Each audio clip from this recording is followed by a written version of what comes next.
আসসালামু আলাইকুম ওরহমতুল্লাহি ওবারাকাতুহু। আজকে আমরা শুনবো একজন বৌদ্ধ ধর্মগুরু, ওনার কিছু কথা। উনি কি বলছেন, চলুন আমরা শুনে আসি। সৃষ্টিকর্তার ইশারা ছাড়া একটা পাতাও নড়ে না বলা হয়। আসলে পাতা কি সৃষ্টিকর্তার ইশারায় নড়ে? পাতা তো বাতাসে নড়ে। বাতাস কোত্থেকে আসে? পানি নড়ে বলে বাতাস উৎপন্ন হয়। পানি করে কেন নড়ে? সূর্যের তাপে যখন গরম হয়ে বাতাস উঠে যায়, তখন চতুর্দিক থেকে বাতাস এসে বাতাসের নড়াচড়ায় পানি নড়ে। এটাই তো প্রকৃতির নিয়ম। এখানে সৃষ্টিকর্তার কোন ইশারা আছে? এখানে উনি একটা কথা বলছেন, যেটা আমরা মুসলমানরা বিশ্বাস করি। আমরা বিশ্বাস করি যে আল্লাহর ইশারা ছাড়া কিছুই হয় না। আল্লাহ যদি ইচ্ছা না করেন তাহলে কোনো কিছুই হয় না। এমনকি গাছের একটি পাতাও নড়ে না। কিন্তু বৌদ্ধ ধর্মের তারা কিন্তু এটা বিশ্বাস করে না। যেহেতু তারা ঈশ্বরে বিশ্বাসী নয়, তারা মনে করে যে প্রকৃতি সবকিছু করে। যেমন গাছের পাতা, তারা মনে করে গাছের পাতা কিভাবে নড়ে, যখন বাতাস হয় তখন গাছের পাতা নড়ে। তাহলে তো এটা সৃষ্টিকর্তা নাড়ালো না, তাহলে বাতাস কোথা থেকে আসলো? এটা যখন মেঘ উৎপন্ন হলো, বাতাস হলো, অর্থাৎ পানির উপরে যখন সূর্য তাপ ফেললো, সেই তাপ থেকে জলীয় বাষ্প হলো, মেঘ হলো, বাতাস হলো এবং সূর্য তাপ দিচ্ছে। এটাই হচ্ছে তাদের মতে প্রকৃতির নিয়মেই সবকিছু হচ্ছে। এখানে সৃষ্টিকর্তার কোনো অবদান নেই। কিন্তু আমরা যদি গভীরভাবে চিন্তা করি, তাহলে এই যে উনি যেই জিনিসগুলা বলছেন যে পাতা নড়ছে, বাতাস হচ্ছে, পানিতে জলীয় বাষ্প উৎপন্ন হচ্ছে, সূর্যের তাপ আসছে, আলো আসছে, এগুলা সবই কিন্তু প্রকৃতির একটা নিয়ম। প্রকৃতি একটা নিয়মের ভিতরে চলছে। দেখেন, প্রকৃতি কিন্তু একই নিয়মের ভিতরে তারা চলতেছে, একই সিস্টেমের ভিতরে তারা চলছে। অর্থাৎ এই সিস্টেমটা ছাড়া কিন্তু অন্য সিস্টেমে কিন্তু প্রকৃতি চলছে না। অর্থাৎ প্রকৃতিকে চালানোর জন্য কোনো একটা সিস্টেম আছে, কোনো একটা আইন আছে, এবং যেখানে একটা সিস্টেম আছে সেখানে সিস্টেম একটা প্রণয়ন করে কেউ, তাছাড়া সিস্টেম চলতে পারে না। মনে করেন একটা কম্পিউটারে একটা সফটওয়্যার একটা সিস্টেম আছে, সেই সিস্টেমটা নিশ্চয়ই কেউ না কেউ এই সিস্টেমটা এভাবে তৈরি করছে, নাহলে কিন্তু এই সিস্টেমটা একা একাই চলতে পারতো না। আর যদি সে চলতে পারতো একা একা, তাহলে সে নিজেই বিভিন্নভাবে নিজেকে পরিবর্তন করত। তাহলে দেখা যেত যে এক সময় সূর্য তাপ দিচ্ছে, এক সময় তাপ দিচ্ছে না, তার যখন ইচ্ছা হবে। পানি এক সময় জলীয় বাষ্প হচ্ছে, আর এক সময় হচ্ছে না, যদিও তাপ লাগতেছে। এক সময় বাতাসের ইচ্ছা হচ্ছে, বাতাস সে থেমে যাচ্ছে, যদিও বাতাস হওয়ার জলীয় বাষ্প উৎপন্ন হচ্ছে, কিন্তু বাতাস হচ্ছে না। বাতাস হচ্ছে কিন্তু পাতা মনে করতেছে যে আমি নড়বো না, পাতা নড়তেছে না, কিন্তু তা কিন্তু হয় না। এই নিয়মের ভিতরে কিন্তু সবাইকে চলতে হয়। তাহলে এই নিয়ম যখন আছে, অবশ্যই এই নিয়মের একজন, এমন একজন আছে যে নিয়মকে চালাচ্ছেন। এটাই আমরা বিশ্বাস করি। আসলে দেখুন, অন্ধের মতো আমরা বিশ্বাস করি না বলে আমাদেরকে নাস্তিক বলা হয়। আসলে আমরা সত্যটাকে জানতে চাই বলে, তার মানে সত্যকে জানা যাবে না। যারা সৃষ্টিকর্তা বা আসলে উনি একটা কথা বলছেন যে যারা সৃষ্টিকর্তায় বিশ্বাস করে তারা অন্ধের মতো বিশ্বাস করে, এবং যেহেতু ওনারা সৃষ্টিকর্তায় বিশ্বাস করে না, সেহেতু ওনারা অন্ধের মতো বিশ্বাস করে না। ওনারা সবকিছু জানতে চান। কিন্তু এমন যদি হয় যে যারা সৃষ্টিকর্তায় বিশ্বাস করে তারা আসলেই জানে যে সৃষ্টিকর্তা আছে, তারা যেমন সৃষ্টিকর্তা তাদেরকে কোনো বার্তা পাঠাইতে পারেন, আহ, তাদেরকে কোনো বিশেষ কোনো ব্যক্তির মাধ্যমে, তার মনোনীত ব্যক্তির মাধ্যমে কোনো বার্তা পাঠাইতে পারেন সৃষ্টিকর্তা, যে তার অস্তিত্ব সম্বন্ধে মানুষকে জানাইতে পারেন। যেহেতু সৃষ্টিকর্তা সে একটা সচেতন সত্তা, সে ইচ্ছা করলে কিন্তু এই বার্তাটা পাঠায় মানুষকে জানাইতে পারে। তাহলে আমি যদি জানি, তাহলে সেক্ষেত্রে আমি কেন এটাকে বলবো যে অন্ধভাবে বিশ্বাস? এটা তো অন্ধভাবে বিশ্বাস না, বরং আমি যদি না জানি, আমি যদি এখনো জানতে চাই, আমি যদি শিখতে চাই, তার মানে আমি আমার আমার জানাটা সম্পূর্ণ হয়নি। এখন কেউ যদি জানে, এটা তো তার দোষ না। সে জানে, কারণ জানার বিভিন্ন উপায় আছে। যদি সৃষ্টিকর্তা কোনো বার্তার মাধ্যমে মানুষকে জানান, তাহলে মানুষ জানতে পারে। মানুষ যুক্তির মাধ্যমে জানতে পারে। এবং এই সবকিছুই ইঙ্গিত করে যে একজন সৃষ্টিকর্তার উপস্থিতি অবশ্যই আছে। আমি যদি প্রশ্ন রাখি সৃষ্টি করেছিল, সৃষ্টিকর্তাকে বা কে সৃষ্টি করেছিল, এই প্রশ্নগুলো যদি করি, আমাকে থাকতেও দেবে না সৃষ্টিকর্তাবাদীরা। আচ্ছা, সৃষ্টিকর্তাকে কে তৈরি করেছিল? হ্যাঁ, এটা অবশ্যই প্রশ্ন করতে পারেন। তবে এটা প্রশ্ন করলেই কিন্তু সৃষ্টিকর্তার উপস্থিতি কিন্তু অস্বীকার করা হয় না। কারণ আমি যদি বলি, প্রশ্ন করি যে আমার বাবা আমাকে জন্ম দিয়েছে আমার বাবা-মা, এবং তাকে জন্ম দিয়েছে কে? তাকে জন্ম দিয়েছে কে? তাহলে এইভাবে যদি আমি পিছনে প্রশ্ন করতে, করতে যাই, কিন্তু তাতেও কিন্তু আমি বলতে পারি না যে আমি কোনো বাবা-মার কাছ থেকে আসিনি। নিশ্চয়ই আমি বাবা-মার কাছ থেকে এসেছি এবং তারা আরেকজন বাবা-মার কাছ থেকে আসছে। সুতরাং সৃষ্টিকর্তা কে সৃষ্টি করছেন, এটা তারা প্রশ্ন করতেই পারেন, এবং সেটার উত্তরও অবশ্যই যারা সৃষ্টিকর্তায় বিশ্বাসী তাদের কাছে আছে। এর উত্তরটা হচ্ছে এটাই যে সৃষ্টিকর্তা যখন আমরা বলছি, স্রষ্টা যখন আমরা বলছি, স্রষ্টার বৈশিষ্ট্যই হচ্ছে যে সে সৃষ্টি না, সে স্রষ্টা। স্রষ্টাকে কেউ সৃষ্টি করেন নাই। এটাই স্রষ্টার সবচাইতে বড় বৈশিষ্ট্য।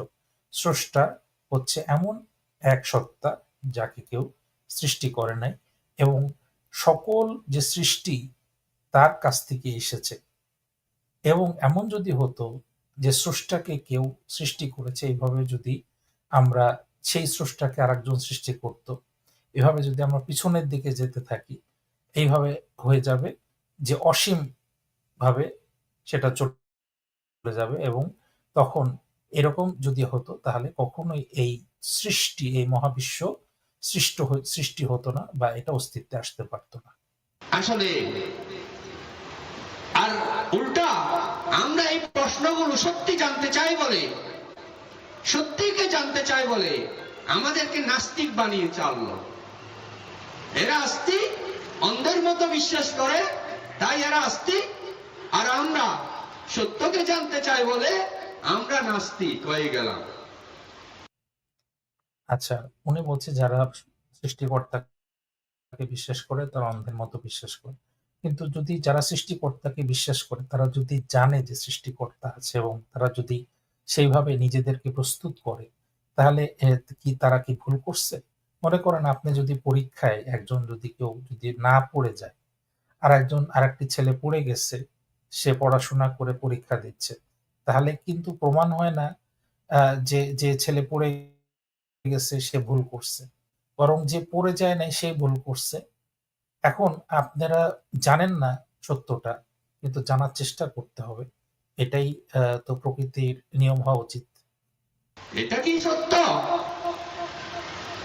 আজ থেকে দেখুন, এটা আজকের প্রশ্ন নয়, এটা আমার প্রশ্ন নয়। এটা আজ থেকে ২৫০০ বছর আগে তুদীয় মানব নামে এক ব্রাহ্মণ ছিল। সে ব্রাহ্মণের এক ছেলে ছিল, তার নাম শুভ মানব। শুভ মানব কানে বুদ্ধকে এগিয়ে নিতে এসে উপস্থিত ছিল। আপনি আমার বাবাকে, আমাদের পালিত কুকুরকে আমার বাবার নাম ধরে ডাকলেন কেন? তখন বুদ্ধ বলেছিল, তুমি আজকে একটা কাজ করো, তুমি এমন কিছু তোমার বাবা রেখে যাওয়া সম্পদ পারেননি, এটা আমরা খুঁজে পাইনি। বুদ্ধ বললেন, ঠিক আছে, আজকে কুকুরটা উঠে এক জায়গায় মাটি আশ্রাবে। যখন উদ্ঘাটিত হলো, ইনি নিঃসন্দেহ হলেন এই কুকুরেই যে শুভ মানবের বাবা তুদীয় ব্রাহ্মণ। গল্পগুলো টেনে ছেলে, কেন মানুষ অল্প আয়ু লাভ করে? কেনই বা মানুষ দীর্ঘ আয়ু লাভ করে? কেন মানুষ ধনী হয়? কেনই বা মানুষ দরিদ্র হয়? কেন মানুষ পুঙ্গ হয়, কেন মানুষ বিশ্রী হয় করেছিলাম, এটি কোন ধর্মকে কটাক্ষ করার জন্য নয়। ঠিক এই প্রশ্নের উত্তর দিতে গিয়ে অন্যান্য ধর্মাবলম্বীরা একটি সৃষ্টিকর্তা দাঁড় করিয়ে দিয়েছেন, কিন্তু বুদ্ধ কোন সৃষ্টিকর্তা দাঁড় করায়নি। এখানে বুদ্ধ বলেছেন, এই যে আজকে আমরা বিজ্ঞানী নিউটনের আবিষ্কারের মধ্যে দেখতে পাই, প্রত্যেক ক্রিয়ার সমান বিপরীত প্রতিক্রিয়া আছে। ঠিক আছে, এটা বিজ্ঞানী নিউটন আবিষ্কার করেছেন না? প্রত্যেক ক্রিয়ার সমান বিপরীত প্রতিক্রিয়া আছে। ঠিক আজ থেকে ২৫০০ বছর আগে সম্যক সম্বুদ্ধ বলেছিলেন, যেমন কর্ম তেমন ফল। কথাটার মধ্যে ডিফারেন্স আছে।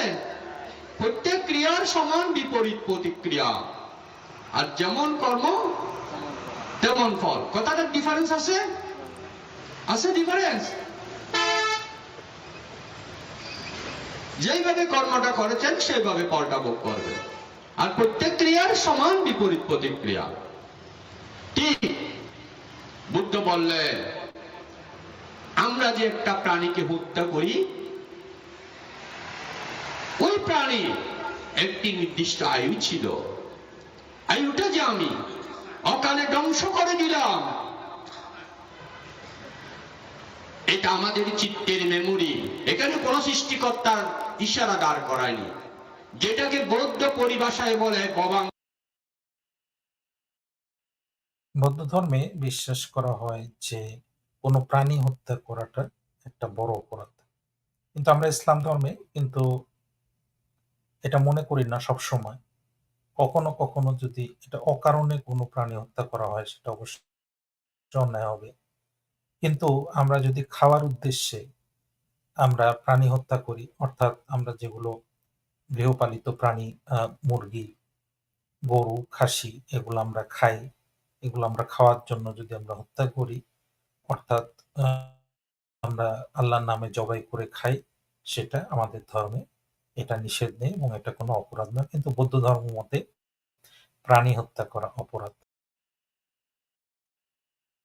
তাহলে আমরা বর্তমান বিজ্ঞানের যুগে এটা আমরা জানি যে যেকোনো খাবারই আমরা খাই না কেন, সেটা কোনো প্রাণী হতে পারে, সেটা মুরগি হতে পারে, গরু হতে পারে, খাসি হতে পারে বা সেটা কোনো উদ্ভিদ হতে পারে। প্রত্যেকটা জিনিসের কিন্তু প্রাণ আছে। সুতরাং আমরা কিন্তু সবসময় খাওয়ার জন্য প্রাণ হরণ করতেছি। আমরা যদি বলি যে আমরা অ্যা কোনো মাংস খাচ্ছি না, কিন্তু আমরা চাল খাচ্ছি, গম খাচ্ছি, আটা খাচ্ছি, দুধ খাচ্ছি। এখানে কিন্তু সব জায়গাতেই আমরা দেখছি কি যে আমরা যেই চালটা আনতেছি ধান গাছ থেকে।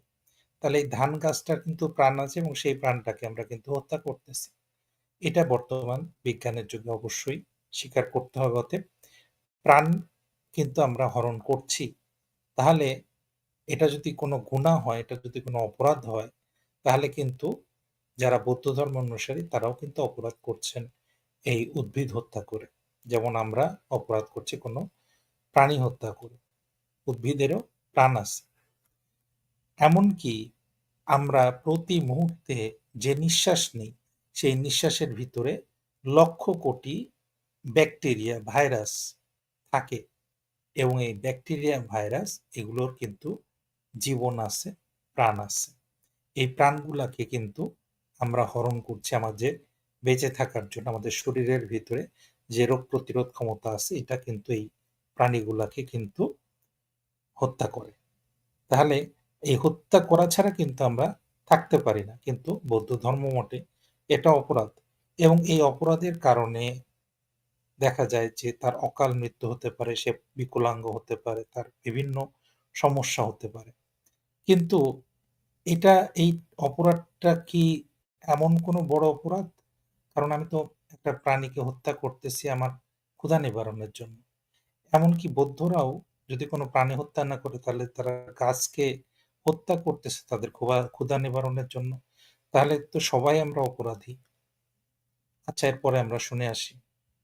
আয়ুটা যে আমি অকালে ধ্বংস করে দিলাম। এটা আমাদের চিত্তের মেমোরি।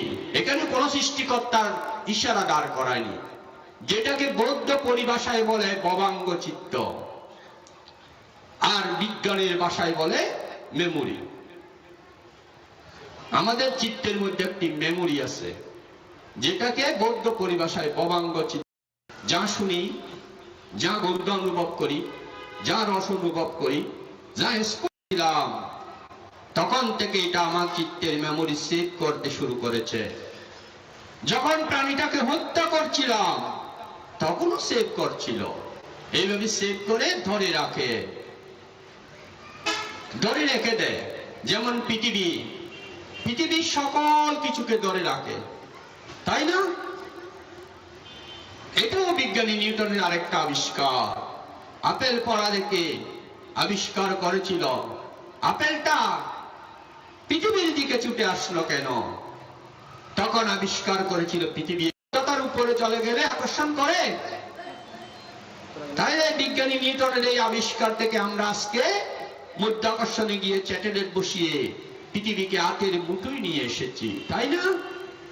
ঠিক বুদ্ধ দেখেছেন আমাদের এই চিত্তের মেমোরি সবকিছু আকর্ষণ করে। বিজ্ঞানী নিউটন যেমন পৃথিবীর আকর্ষণ শক্তি আবিষ্কার করে, এটার বিকর্ষণ পদার্থ ব্যবহার করে মধ্যাকর্ষণ উপরে গিয়ে স্যাটেলাইট বসিয়ে আমরা পৃথিবীকে আমলে আবিষ্কার করেছিলেন। আমরা যা দেখি, যা শুনি, যা গন্ধ অনুভব করি, যা রস অনুভব করি, ধরে রাখে। এই আকর্ষণ করে ধরে রাখে বলে এটা পুনরায় উৎপন্ন হয়। তাই এটা আমাদের চিত্ত, কেউ না জানুক। আমি যে প্রাণীটাকে হত্যা করেছিলাম, আমি যে অকুশল কর্মটি করেছিলাম, পৃথিবীর কেউ জানে না, আমি তো জানি। আমার চিত্তটা ধরে রেখেছে এটা। তাই বুদ্ধ বললেন এটা যেদিন বিপাকী হবে, এটি বিষ আকারে, একটি বিষ আকারে আমাদের চিত্তের মধ্যে সূক্ষ্মভাবে রয়ে যায়। এটি যেদিন ফলপ্রদ হবে, আমি যে প্রাণীটাকে হত্যা করেছিলাম ঠিক বিপরীত প্রতিক্রিয়া, ঠিক সেদিন আমি অকাল মৃত্যু বরণ করব। যদি আমার সেটা বিপাকী হয়, আমি অকাল মৃত্যু বরণ করব। আমি শিশুকালে মৃত্যুবরণ করতে পারি, মাতৃগর্ভে মৃত্যুবরণ করতে পারি, অথবা মধ্য বয়সে এসে মৃত্যুবরণ করতে পারি। আমার অকাল মৃত্যু হবে, যেহেতু আমি একটি প্রাণীকে অকালে হত্যা করেছিলাম, তাই আমার অকাল মৃত্যুবরণ করতে। আচ্ছা, তাহলে বৌদ্ধ ধর্ম মতে আমাদের যে মৃত্যু হয়, দেখা যাচ্ছে যে কেউ শিশু বয়সে মৃত্যু হচ্ছে, সে অকালে মারা যাচ্ছে, কারণ সে তার পূর্ব জন্মে কোনো একটা প্রাণীকে সে হত্যা করেছিল, এবং তার যে জীবন ছিল তার তার আগেই তাকে হত্যা করেছিল, অকালে তাকে হত্যা করেছিল। এই কারণে তার পরবর্তী জন্মে তার শাস্তি হচ্ছে, তার অকাল মৃত্যু হচ্ছে। তাহলে দেখা যাচ্ছে যে আমরা যখন একটা শিশুকে দেখি, এই শিশুটা কিন্তু সে কোনো অপরাধ করেনি। সে কিন্তু জন্ম নিয়েছে মাতৃগর্ভে, সে নিষ্পাপ। তাহলে সে কি এমন অপরাধ করেছিল যে পূর্বজন্মে, যেই পূর্বজন্মের কথা তার মনেও নাই, পূর্বজন্ম বলে আসলেও কিছু ছিল কিনা তার কোনো স্মরণে নাই, এবং সেই অপরাধের কারণে কেন তার এই পরবর্তী জন্মে তার অকাল মৃত্যু হবে, যা সে পূর্বজন্মে করেছিল। আর সে কি পূর্বজন্মে যদি থেকেও থাকে, সেক্ষেত্রে কি বড় অপরাধ করেছিল? সে হয়তো খাওয়ার জন্য সে প্রাণী হত্যা করেছিল। আর আমরা তো এখন বিজ্ঞানের যুগে আমরা বলতেই পারি না যে আমরা কোনো খাবারই এমন খাই না যেই খাবারটির প্রাণ নেই। সেটা হোক উদ্ভিদ, সেটা হোক প্রাণী। তাহলে সবাই তো আমরা সেই অপরাধে অপরাধী। আমি জানি না এই যুক্তিটা আপনারা কিভাবে দেখবেন? তারপর আমরা শুনে আসি। হবে। আর আপনারা যে কিছুক্ষণ আগে পানাতি পাতা বেগামনে শিক্ষে পাদান সমাধি, আমি প্রাণী হত্যা করব না সংকল্পবদ্ধ হলেন। এটাকে বৌদ্ধ পরিভাষায় বলে অবয় দান। দান দুই প্রকার, একটা আমি। আচ্ছা, প্রাণী হত্যা একটা বড় ধরনের পাপ, কিন্তু আমরা মনে করি যে আমাদের যে বেঁচে থাকার জন্য আমাদের প্রতিনিয়ত আমাদের প্রাণী হত্যা করতে হয়। আমরা যেইগুলা প্রাণী বলে মনে করি, সেই প্রাণীগুলাকে তো আমরা হত্যা করি। যারা প্রাণী হত্যা করেন না, যারা ভেজিটেবল খান, ভেজিটেরিয়ান, তারাও কিন্তু আসলে প্রাণী হত্যা করেন। কারণ উদ্ভিদেরও প্রাণ আছে। এমনকি কেউ যদি কিছু নাও খায়, তাহলে সে যখন নিঃশ্বাস-প্রশ্বাস নেয়, সে কিন্তু প্রাণী হত্যা করছে। এই যে ছোট জীব বা ব্যাকটেরিয়া, ভাইরাস এদের কিন্তু প্রাণ আছে। তাহলে আমরা প্রাণী হত্যা না করে তো বাঁচতেই পারবো না এক মুহূর্ত। তাহলে আমরা কিভাবে এই প্রাণী হত্যা থেকে আমরা বেঁচে থাকবো? আর তার কারণে কেন আমাদের পরবর্তী জন্মে আমাদের এরকম অকাল মৃত্যুবরণ করতে হবে, বিকলাঙ্গ হতে হবে বা অন্যান্য শাস্তি ভোগ করতে হবে? এটা কিন্তু কোনো যুক্তিযুক্ত কথা বলে আমার মনে হয় না। বরং ইসলাম কি বলছে? যে ইসলাম বলছে যে এই যে অকাল মৃত্যু হোক বা বিকলাঙ্গ হোক বা মানুষের বিভিন্ন দুঃখ কষ্ট হোক বা এমনকি ভালো থাকা হোক, সবকিছুই আল্লাহর পক্ষ থেকে একটা পরীক্ষা মানুষের জন্য। এই জীবনটা আমাদের স্বল্পস্থায়ী জীবন, এটা পরীক্ষা ক্ষেত্র এবং এই পরীক্ষার পরেই আমাদের যে অনন্ত জীবন আছে, সেখানে যেমন একটা জায়গা আছে সেখানে কোনো দুঃখ কষ্ট নেই অর্থাৎ জান্নাত, এবং আরেকটা জায়গা আছে যেখানে প্রচন্ড দুঃখ কষ্ট আছে, সেটা হচ্ছে জাহান্নাম। এটা ডিপেন্ড করতেছে আমরা কিভাবে আমাদের এই স্বল্পস্থায়ী জীবনকে আমরা অতিবাহিত করব তার উপরে। ধন্যবাদ। আসসালামু আলাইকুম ওয়া রাহমাতুল্লাহি ওয়া বারাকাতুহু।